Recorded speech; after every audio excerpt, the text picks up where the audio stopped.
মেয়ে বাড়ি ফিরছে না। মাঝরাতে সে কত খোঁজাখুঁজি, থানা, পুলিশ, তারপরে মেয়ে যখন বাড়ি ফিরল তখন তাকে দেখে তো আমাদের নিজেদেরই জ্ঞান হারানোর জোগাড়। আজও যেন কুমোর এই রক্তাক্ত চেহারাটা চোখের সামনে ভেসে ওঠে।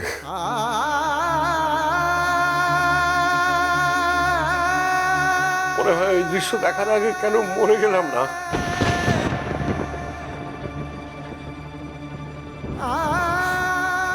তাকে দেখে তখন আমরা একেবারে আটকে উঠেছিলাম। কোনো কথা বলার মতন অবস্থাতেই তো সে তখন আর ছিল না। সঙ্গে সঙ্গে সে অজ্ঞান হয়ে গেল আর মাটিতে ধড়াস করে পড়ে গেল। মনে আছে? যেন কতদিন খাইনি। বোমার মতো চুপটি করে বসে থাকতো। না না, পরের দিকে শুধু দু চোখ দিয়ে জল গড়াতো ওর। আরে ও তো দুবার সুইসাইড করতেও গেছিল। আর মার তো পুরো মাথা খারাপ হয়ে যাওয়ার জোগাড় হয়েছিল।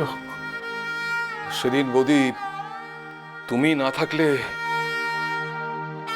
কুমুকে কিছুতেই বাঁচানো যেত না। মাস ঘুরতে না ঘুরতে বোঝা গেল যে কি একটা সাংঘাতিক বিপর্যয় আমাদের পরিবারের উপর একেবারে আছড়ে এসে পড়েছে। তুমি ওকে নিয়ে তোমার দাদার বাড়িতে চলে গেলে।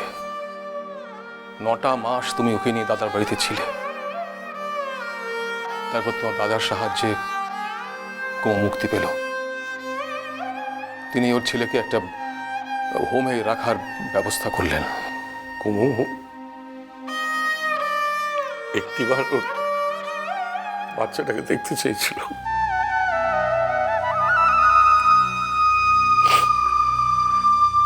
বলেছিল আর তো কোনোদিন দেখা হবে না, শুধু ওকে একটিবার আমাকে দেখতে দাও।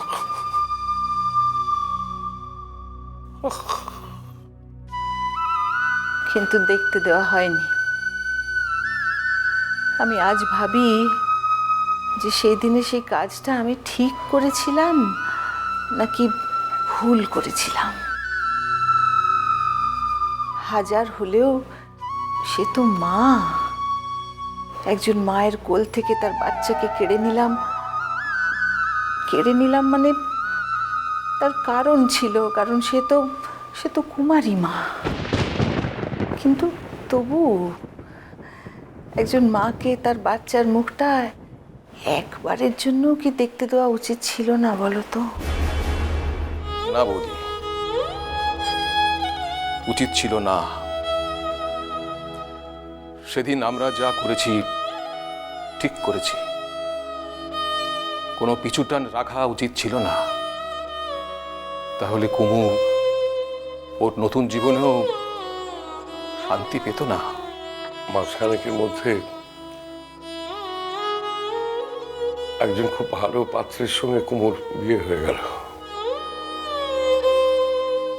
আমরা যথাসম্ভব গোপনীয়তা রেখেই বিয়ে দিয়েছিলাম। তারপর বছর ঘুরতে না ঘুরতেই নেমে এলো সেই বিপর্যয়। কুমুর প্রথম সন্তান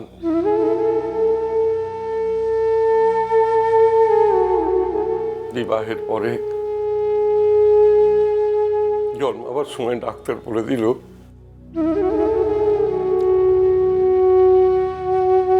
কুমু আগেও একবার সন্তানের মা হয়েছে।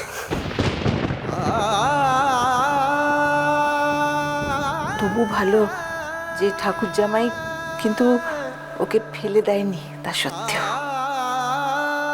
বৌদি, আমার মনে হয় যে ওর বাচ্চার জন্যই কুমুকে ফেলে দেয়নি। যে কোনো কারণেই হোক সে যে তাকে ফেলে দেয়নি, এটা তো আমাদের পরম সৌভাগ্য। তারপর আমাদের বাড়ির সঙ্গে তার সব যোগাযোগ বিচ্ছিন্ন হয়ে গেল। সবাই জানলো যে তার শ্বশুর বাড়ির লোক, সে চায় না যে আমাদের সঙ্গে ও যোগাযোগ রাখুক।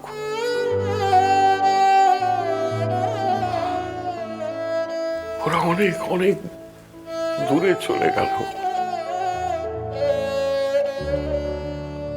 আর আমাদের বাড়ির একটা মেয়ে আমাদের বাড়ির সঙ্গে সব সম্পর্ক ছিন্ন হয়ে গেল। এমনকি নামটা পর্যন্ত আমাদের বাড়িতে তার যে নাম ছিল সেটাও বদলে গেল। তার শ্বশুর বাড়ি থেকে ওই যে নাম দিয়েছিল রঞ্জনা, এ বাড়িতেও তার নাম রঞ্জনা হয়ে গেল। বাড়ির ছেলেমেয়েরা জানলে যে রঞ্জনা বলে তাদের এক পিসি আছে, যে অনেক অনেক দিন আমাদের পরিবারের সঙ্গে কোনো সম্পর্ক সেই জন্যই তো কুমুদিনীর নামটা শুনে তুমি এরকম চমকে গেছো। ভাগ্যিস ভাগ্যিস হচ্ছে পুরো চিঠিটা পড়েনি। আমি ঈশ্বরকে ধন্যবাদ জানাচ্ছি।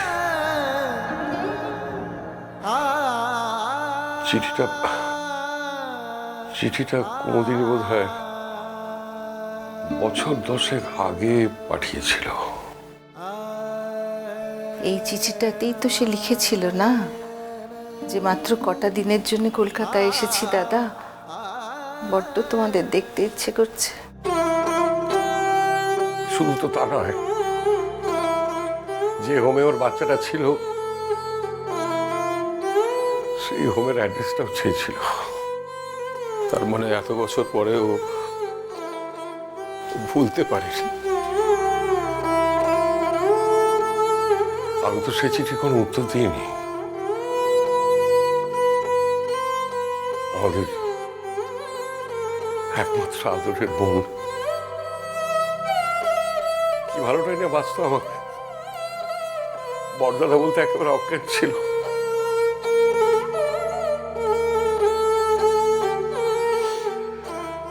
ওই মনটাকে শক্ত করে বেঁধেছিলাম।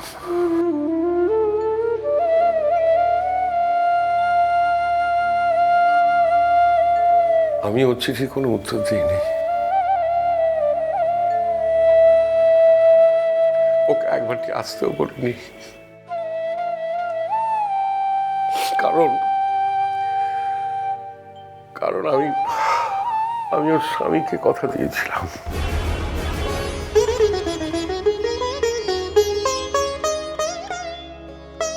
সে কথার আমি কোনো খেলাপ করিনি। হাজার হোক মা তো শুনেও ছিল যে ছেলে হয়েছে, হয়তো চিরটা কাল সেই আক্ষেপটাই বুকের ভেতর বয়ে বেড়াচ্ছে। একটিবার তাকে চোখে না দেখতে পাওয়ার আক্ষেপ।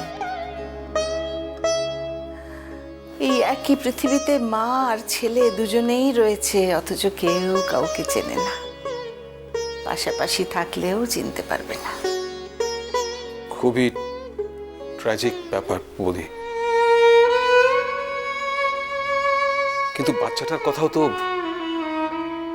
আর বড় বড় বড় লজ্জার, বড় অপমানের বৌদি। কিন্তু আমরা আমরা কি কি করবো বলো? আমাদের কি করার আছে? বলো, ওর চেয়ে যদি কোনো প্রশ্ন করে কি বলি বলো তো? আমি তো কিছুই বুঝতে পারছি না। চিঠিটার কতখানি পড়েছে তাও তো জানি না। সব থেকে ভালো উত্তর না দেওয়া, এই প্রসঙ্গে কোনো কথা বলাই ঠিক হবে না। কিন্তু পড়ছি কি আমাদের তেমন ছেলে?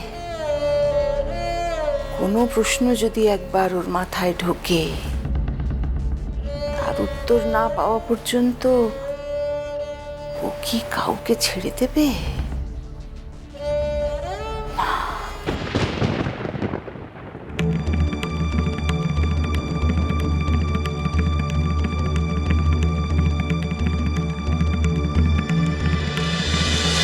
মিষ্টি কুটুম মিষ্টি কুটুম মিষ্টি কুটুম।